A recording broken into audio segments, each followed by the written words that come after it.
বাংলার স্বাধীন সুলতান নাসিরউদ্দিন মাহমুদ শাহের আমলে খান জাহান আলী বর্তমান বাগেরহাট অঞ্চলে খলিফাবাদ রাজ্য গড়ে তোলেন।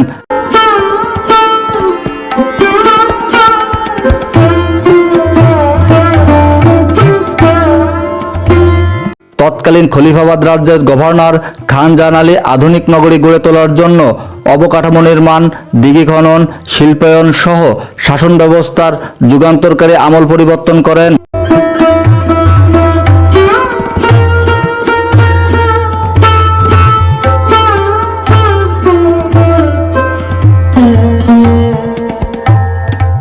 গভর্নর খান জাহান আলী রাজ্য পরিচালনা ও শাসনকার্য পরিচালনার জন্য তিনি একটি দরবার হল গড়ে তোলেন। এই দরবার হল পরবর্তীতে ৬০ গম্বুজ মসজিদ নামে পরিচিত হয়। এখানেই খান জাহান আলী তার রাজ্য পরিচালনার জন্য গুরুত্বপূর্ণ ব্যক্তিদের সাথে বৈঠক করতেন।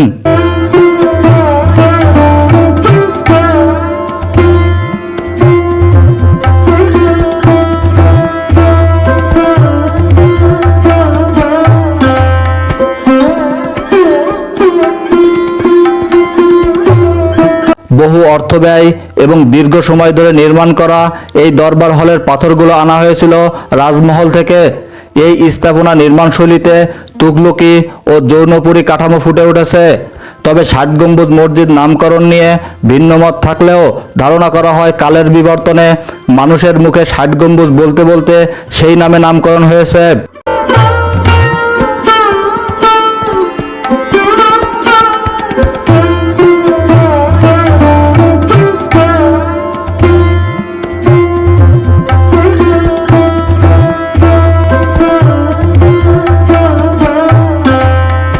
ইউনেস্কো স্বীকৃতিপ্রাপ্ত বিশ্ব ঐতিহ্যবাহী স্থান হিসেবে বাগেরহাট মসজিদের শহরের একটি অংশ। এই ৬০ গম্বুজ মসজিদ বাংলার সুলতানি আমলের তৈরি বাংলাদেশের বৃহত্তর মসজিদ। এই মসজিদের নাম ৬০ গম্বুজ হলেও এই স্থাপনায় মোট গম্বুজ আছে ৭৭টি এবং মিনারের ৪টি গম্বুজ যুক্ত করলে এই মসজিদে গম্বুজের সংখ্যা দাঁড়ায় ৮১টি।